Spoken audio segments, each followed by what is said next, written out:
Hola, hoy quisiera hablar de la hipótesis ergódica, pero antes quisiera lanzar unas preguntas.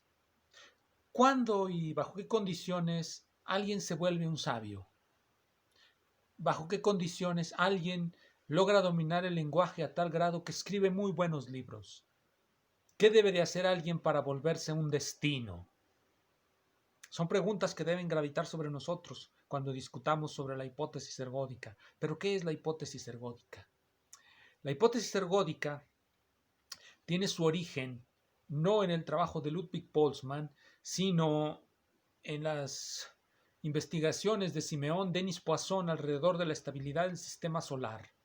Cuando nosotros llevamos un curso de ecuaciones diferenciales, sea como matemáticos, físicos, biólogos, generalmente lo que se nos enseña es la estabilidad de corto tiempo o estabilidad de Poisson, estabilidad de Lyapunov.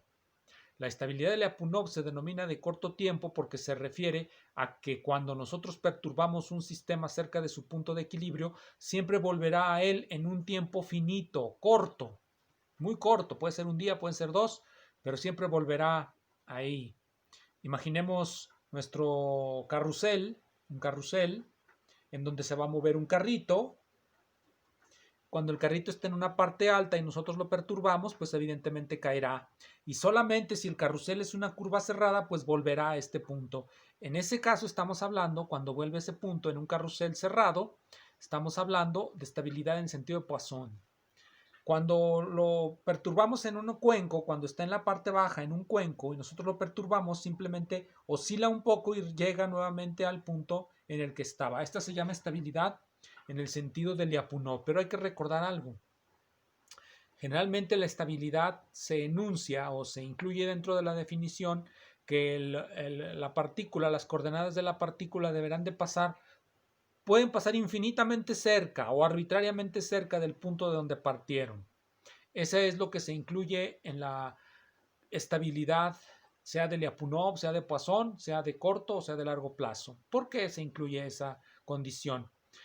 Por un problema que tiene que ver con la teoría de Cantor de los conjuntos. Si nosotros suponemos que vuelven exactamente al mismo punto, estamos tratando de encontrar un mapeo, una transformación que transforme un intervalo en un cuadrado o en un cubo, lo que se llama una curva que llena el espacio. Existen esas curvas, las curvas de Peano, pero resulta que no son curvas mecánicamente relevantes. ¿Por qué? Porque tienen propiedades de las que un día les platicaré, propiedades que son físicamente imposibles y por eso se descartan.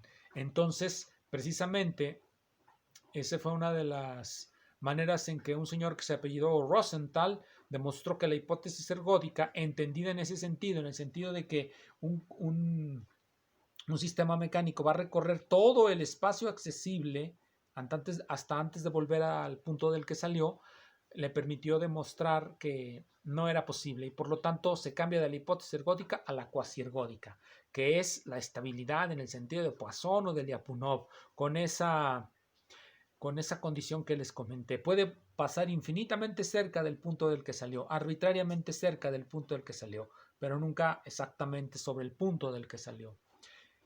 ¿Esto qué tiene que ver con la física? ¿Por qué es importante? Porque cuando nosotros queremos construir una mecánica estadística, necesitamos hacer uso de lo que se denomina hipótesis atomista. Suponemos que la materia está formada por átomos, por partículas discretas. Ciertamente es una hipótesis vieja, se atribuye a Lucrecio el haberla enunciado. Pero cuando se le toma en serio, y se le tomó en serio hasta finales del siglo XIX, nosotros podemos dejar de lado esa vieja teoría de la materia que la considera como un plenum, algo que no tiene huequitos, que no es algo discreto, sino que ahora sí es una materia formada por micropartículas. Y esas micropartículas estarán, por supuesto, sujetas a las leyes de Newton. Y es aquí donde va a venir lo interesante. Se abre la posibilidad, por decirlo en el lenguaje de Foucault, se abre la posibilidad de fundamentar los fenómenos observables, a los que vamos a llamar macroscópicos, en algo que no observamos, los fenómenos microscópicos. Esto entra perfectamente bien dentro de las hipótesis de la modernidad del siglo XIX. Recordemos a Cuvier despedazando los animales para dejar de lado las clasificaciones de Linneo.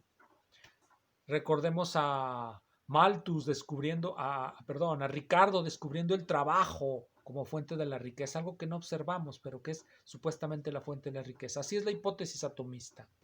La materia está formada por átomos que no vemos y que fundamentan lo que sí vemos. La acción colectiva de todas esas micropartículas es la que fundamenta o debe de fundamentar el comportamiento macroscópico. ¿Y cuál comportamiento macroscópico era el que les resultó interesante a los teóricos del siglo XIX? El comportamiento térmico, descrito por las leyes de la termodinámica. El primer objetivo de la mecánica estadística era reproducir, y esto quiere decir explicar desde la hipótesis atomista el comportamiento termodinámico de la materia, en particular lo que se denomina segunda ley, no la conservación de la materia y la energía, sino la que se denomina el incremento de la entropía para los procesos irreversibles. ¿Qué es un proceso irreversible y cómo lo vamos a comprender física y matemáticamente? Un proceso irreversible es un proceso que jamás vuelve al punto del que partió. Nos lo podemos imaginar con nosotros mismos. Nosotros nacemos bebés y morimos viejos, orinaos, tontos, que andamos ahí destruyendo países con ideas obsoletas, porque ya envejeció nuestra mente, se envejeció todo y nos estamos pudriendo. ¿Podemos volver a ser jóvenes? ¿Nuestra trayectoria de bebés a ancianos es reversible? ¿Podemos volver a ser un bebé? Esa es la idea de reversibilidad. Los fenómenos se dicen irreversibles cuando no hay manera, no hay forma de volver atrás. Ese es un fenómeno irreversible. Cuando sí hay manera de volver atrás, cuando podemos retrasar nuestra trayectoria y hacernos nuevamente jóvenes, entonces hablamos de reversibilidad. En términos físicos, tenemos un cuerpo caliente y tenemos un cuerpo frío, los pegamos, se debe de llegar a un punto en el que tengan la misma temperatura, pero eso es porque el calor fluye de donde está más caliente a donde está más frío. Ese es un comportamiento irreversible. Expliquémoslo así. Nunca vamos a ver que cuando coloquemos dos cuerpos, lo más frío se haga más frío y lo más caliente se caliente más, es decir, que chupe la energía del cuerpo más frío, lo haga todavía más frío. No, el cuerpo más frío se va a calentar y el cuerpo más caliente se va a enfriar porque hay un flujo de la parte más fría hacia de la parte más caliente hacia la más fría, un gradiente que genera un flujo, un gradiente de temperaturas. También hay gradientes de presión y también hay gradientes de concentración. Y la mayoría de ellos son irreversibles, excepto, por ejemplo, los gradientes de presión. Pues podemos generar diferencias de presión en ambos sentidos. Pero eso lo explicaremos otro día. Ahora nos interesa el comportamiento irreversible y eso ocurre, ya lo comenté, en gradientes de temperatura y en gradientes de concentración. En gradientes de temperatura se llama ley de Fourier y en gradientes de concentración se llama ley de Fick. Son leyes de transporte, nos relacionan el flujo con un gradiente de temperatura o con un gradiente de presión. El flujo, lo que es la termodinámica irreversible y dará origen a las famosas relaciones de reciprocidad y Onsager, pero de lo que no hablaremos ahora.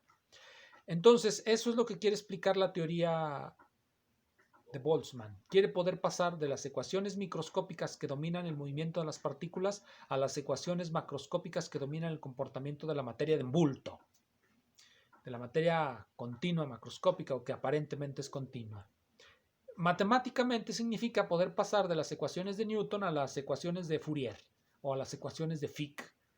Eso es lo que significa desde el punto de vista matemático, algo que es muy complicado. ¿Por qué?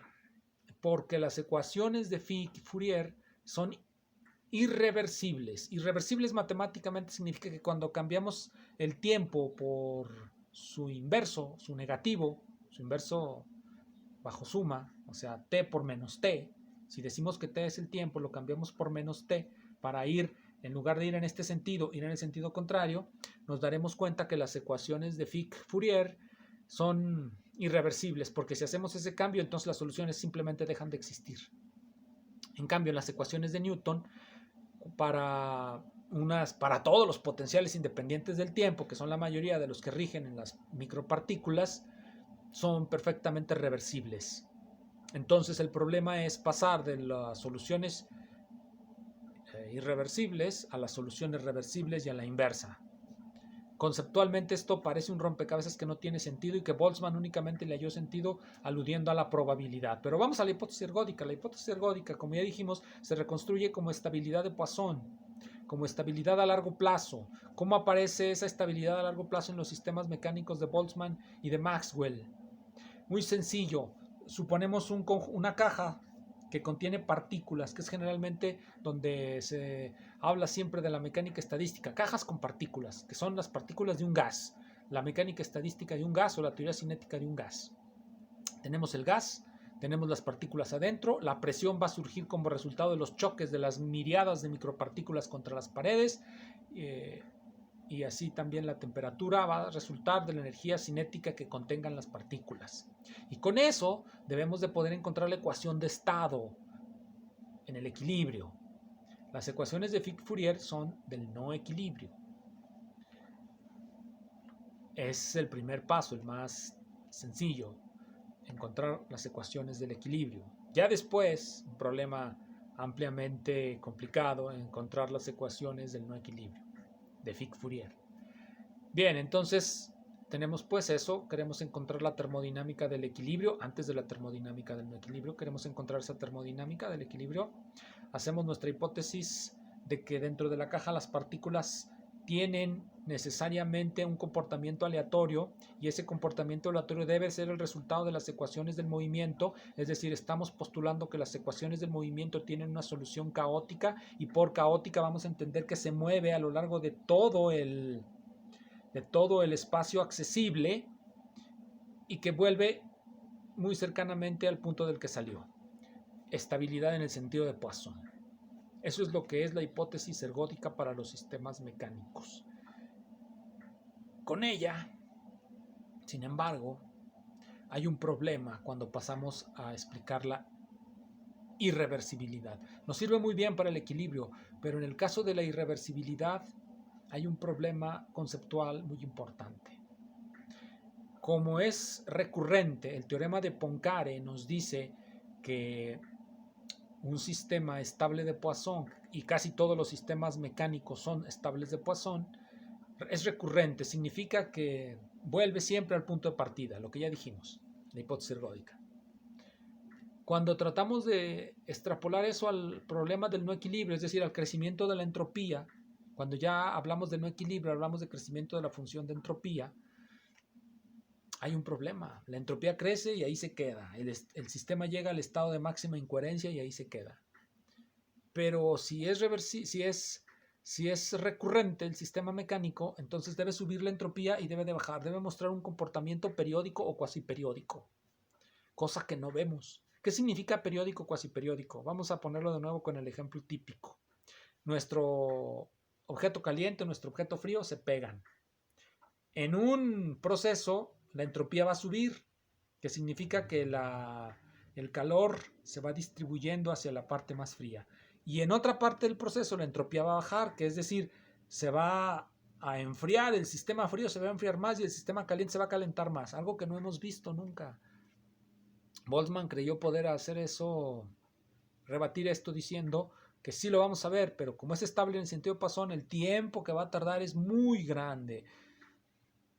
Una extrapolación desde la mecánica celeste es una respuesta obvia para quien comprende la idea de estabilidad en el sentido de Poisson. Poisson la diseñó precisamente para eso, para los movimientos muy largos de los sistemas celestes.